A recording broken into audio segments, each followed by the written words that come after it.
Shelf filter.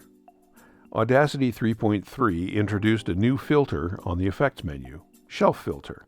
We'll take a look at it in this edition of Stuart's Audacity Tips. This edition features a filter that is more likely to be used by music producers and other mixed project producers than by voiceover performers. That's the cool thing about the SAT tribe. We have all kinds of Audacity fans in our midst. If you know such a fan, pass this email along so they can be part of the fun too. As I mentioned in the last edition, Audacity 3.3.0 brought a bunch of new features, including the new Shelf filter effect. If you select some audio, then select Effects, Shelf filter on the main menu, the Shelf filter dialog will display. The question is, what is a shelf filter? Fortunately, I have some answers. Fundamentally, a shelf filter is an equalization tool that uses a specific type of curve. That curve resembles a step up or down at a given frequency. It literally looks like a shelf, where the adjustment has no effect until the specific frequency. At that frequency, all frequencies above or below, more on that in a second, are increased or decreased in amplitude by the same amount. The curve is just a horizontal line that steps up or down at the specified frequency. Audacity's implementation requires you to specify three values. 1. The frequency at which you want the filter to take effect. 2. The type of shelf you want, high or low.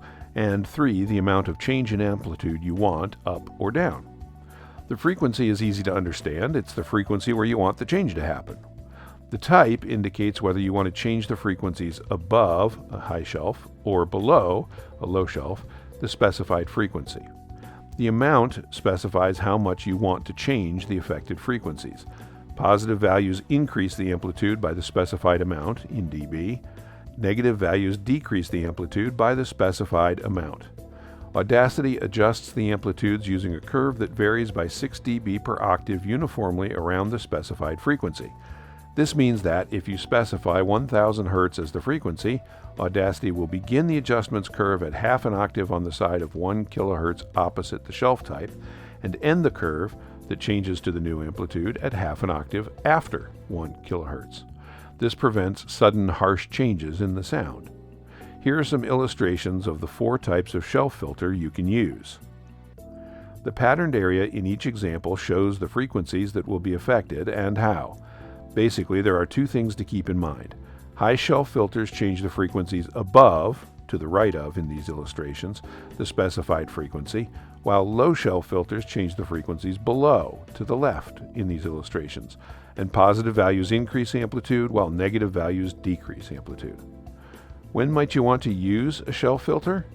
There are many times when a shelf might be useful.